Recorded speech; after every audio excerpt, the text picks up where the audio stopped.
Hello नमस्कार। आप सभी का स्वागत है आपके अपने online platform career point classes में। आइए आज के इस सेशन में हम समझने का प्रयास करते हैं कि उत्तरी गोलार्ध और दक्षिणी गोलार्ध पर सूर्य कब चमकता है, या मैं कहूँ कि धरती के ऊपर या हम जहाँ रहते हैं पृथ्वी पर दिन रात कब बराबर होते हैं, भारत में सबसे बड़ा दिन कब होता है या दक्षिणी गोलार्ध में सबसे बड़ा दिन कब होता है। तो इसको पढ़ने के लिए हमारे पास कुछ शब्द हैं, जैसे कि आपने एक शब्द सुना होगा संक्रांति, या कभी आप सुनते होंगे विषुव। तो सबसे पहले हम जान लेते हैं कि संक्रांति और विषुव क्या होता है। तो चलिए इसको देखते हैं। अगर हम बात करें कि विषुव क्या होता है, तो सभी साथी इस बात पे देखिए कि वह है खगोलीय घटना जब सूर्य भूमध्य रेखा के ऊपर लंबवत चमकता है। जैसा कि आप सभी जानते होंगे कि हमारी जो पृथ्वी है, पृथ्वी के दो गोलार्ध हैं, और वो दो गोलार्ध जो निर्धारित करने का जिसने निर्धारित किया है, उस बीचों बीच खिंची हुई काल्पनिक रेखा जिसको हम भूमध्य रेखा कहते हैं। तो जब हमारी पृथ्वी पर भूमध्य रेखा के ऊपर जब सूर्य लंबवत चमकता है, इस घटना को विषुव कहा जाता है, और साल में ये घटना 2 बार होती है। तो अगर मैं कहूँ कि धरती के ऊपर विषुव नाम की जो खगोलीय घटना है वो कितनी बार होती है? 2 बार। अब बात करते हैं एग्जाम के पॉइंट ऑफ व्यू से, तो ये घटना कब कब होती है, इसको हम समझने का प्रयास करेंगे।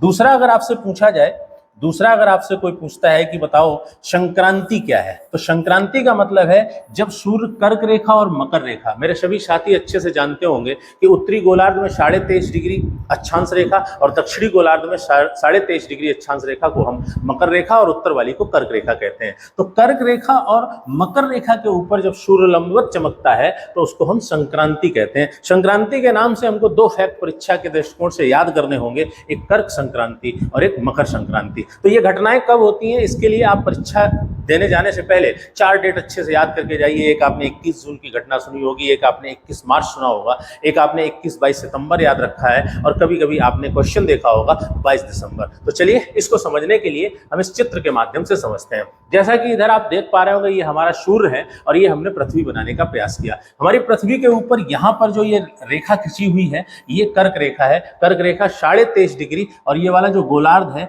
ये उत्तरी गोलार्ध है। उत्तरी गोलार्ध में 23.5 डिग्री पर जो अक्षांश रेखा खिंची होती है उसको कर्क रेखा कहते हैं। पृथ्वी के बीचों बीच जो रेखा खिंची होती है उसको इक्वेटर विषुवत रेखा या भूमध्य रेखा कहते हैं, जिसको 0 डिग्री लाइन भी कहते हैं। और दक्षिणी गोलार्ध में जो 23.5 डिग्री दक्षिणी अक्षांश रेखा है, इसको हम मकर रेखा कहते हैं। अब आप देखिए कि हमारी पृथ्वी के ऊपर जो प्रकाश का स्रोत है वो आप जानते हैं, हमारा जो सूर्य है वो ही प्रकाश पृथ्वी पर पहुंचाता है। तो सूर्य का प्रकाश पृथ्वी पर पहुंचता है, इससे संबंधित 4 प्रकार की खगोलीय घटनाएं होती हैं, 4 खास दिन होते हैं जो हमको याद करने होंगे। तो चलिए हम इसको समझने का प्रयास करते हैं। अगर हम बात करें कि हमारा सूर्य अभी जो प्रकाश दे रहा है, किरण जो इसकी सीधी पड़ रही हैं, वो सीधी किरणें कहाँ? भूमध्य रेखा के ऊपर पड़ रही हैं। मैंने आपको इससे पहले वाली स्लाइड में बताया था कि जब हमारे सूर्य की किरणें भूमध्य रेखा के ऊपर पड़ती हैं, इसी को हम विषुव कहते हैं। ठीक, अब जब हम सूर्य की गति का अध्ययन करते हैं तो हम भूमध्य रेखा के हिसाब से पढ़ना शुरू करते हैं। तो सबसे पहले हम याद रखेंगे कि साल में एक दिन आता है, और वो दिन है 21 मार्च का। 21 मार्च वह तारीख है जिस दिन सूर्य की सारी किरणें लंबवत भूमध्य रेखा पर पड़ती हैं। और 21 मार्च के बाद सूर्य ऊपर की ओर चलने का प्रयास करता है, और जब सूर्य ऊपर की ओर बोले तो उत्तरी गोलार्ध की तरफ जाता है, इसी को हम उत्तरायण कहते हैं। इस घटना को हम उत्तरायण कहते हैं। तो उत्तरायण, अगर आपसे पेपर में कोई पूछ दे कि सूर्य की एक घटना है जिसको हम उत्तरायण कहते हैं, तो कहते हैं कि सूर्य हमारे उत्तरी गोलार्ध की तरफ बढ़ता है। 21 मार्च को सूर्य भूमध्य रेखा पर लंबवत चमक रहा है। धीरे धीरे सूर्य अब अगले के जो महीने हैं उसमें ऊपर की ओर चलेगा, और ऊपर की ओर चलेगा का मतलब है कि भैया सूर्य उत्तरी गोलार्ध की तरफ जाएगा। जब सूर्य उत्तरी गोलार्ध की तरफ जाएगा तो मार्च के बाद हम यहाँ पे याद करेंगे, मार्च के बाद अप्रैल, मई और जून आएगा, और वो जून खास जून होगी, और वो जून की तारीख है 21 जून।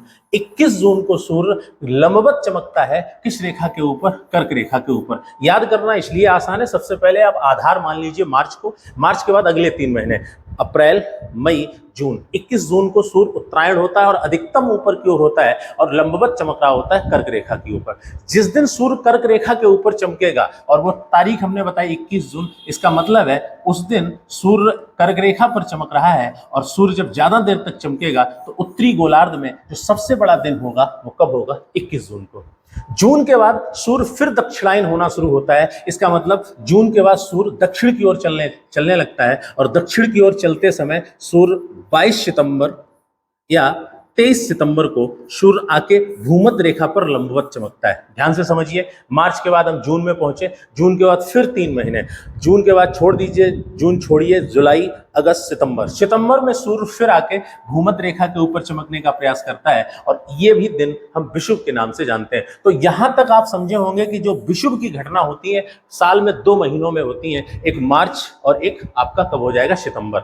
सितंबर के बाद सूर्य बिल्कुल दक्षिणी गोलार्ध की तरफ जाता है और सूर्य, इसका मतलब अब सूर्य की जो लंबवत किरणें हैं वो मकर रेखा के ऊपर पड़ेंगी और जिस दिन सूर्य की लंबवत किरणें मकर रेखा के ऊपर पड़ती हैं इनको हम मकर संक्रांति कहते हैं। और ये जो खास दिन होता है वो होता है 22 दिसंबर को। देखिए 4 डेट आपके बोर्ड पर हैं, एक 21 मार्च, एक 21 जून, एक 22-23 सितंबर और एक 22 दिसंबर। 22 दिसंबर को सूर्य मकर रेखा पर चमक रहा है, 21 जून को सूर्य कर्क रेखा पर चमक रहा है और 21 मार्च और 22 सितंबर को सूर्य भूमध्य रेखा पर चमक रहा है। यही 4 घटनाएं हैं। ये 2 दिनों जब सूर्य यहाँ भूमध्य रेखा पर चमकता है इसी को हम विषुव के नाम से जानते हैं और ये जो 2 दिन सूर्य कर्क रेखा और मकर रेखा पर चमकता है इसी को हम संक्रांति के नाम से जानते हैं। आइए अगली स्लाइड में जो एग्जाम के पॉइंट ऑफ व्यू से कुछ सवाल बन सकते हैं जो हमारे लिए जरूरी है। जैसा मैंने यहां पर लिखा है कर्क संक्रांति।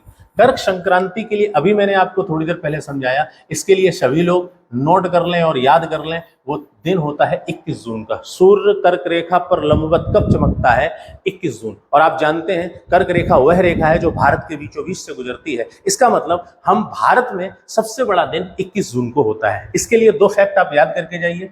उत्तरी गोलार्ध का सबसे बड़ा दिन कब होता है, तो हम कहेंगे 21 जून को। ऐसे जब उत्तरी गोलार्ध में सबसे बड़ा दिन होगा तो अपोजिट में दक्षिणी गोलार्ध में सबसे छोटा दिन होगा। तो कोई पूछे सबसे छोटा दिन दक्षिणी गोलार्ध में और उत्तरी गोलार्ध में सबसे बड़ा दिन, इस घटना को कर्क संक्रांति कहते हैं और इस तारीख को 21 जून कहते हैं। 21 जून के बाद फिर आते हैं हम दक्षिण की तरफ चलते हैं और इसके लिए हमने आपको पिछली स्लाइड में डेट समझाई है, डेट बताई है 22 दिसंबर। तो मकर संक्रांति घटना 22 दिसंबर को होती है। इस दिन के लिए क्या याद रखेंगे, दक्षिणी गोलार्ध का सबसे बड़ा दिन। और अगर दिन दक्षिणी गोलार्ध का सबसे बड़ा है तो उत्तरी गोलार्ध का सबसे छोटा दिन हो जाएगा। इन 4 पॉइंट से एग्जामिनर आपसे कैसे भी सवाल पूछे, डेट यही दोनों रहेंगी। दक्षिणी गोलार्ध में अगर बड़ा दिन होगा तो उत्तरी गोलार्ध में छोटा होगा, उत्तरी में अगर बड़ा दिन होगा तो दक्षिणी गोलार्ध में छोटा दिन होगा। याद क्या रखना है, 21 जून और 22 दिसंबर।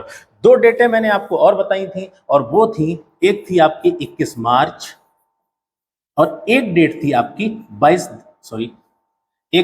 मार्च और एक थी आपकी 22 सितंबर।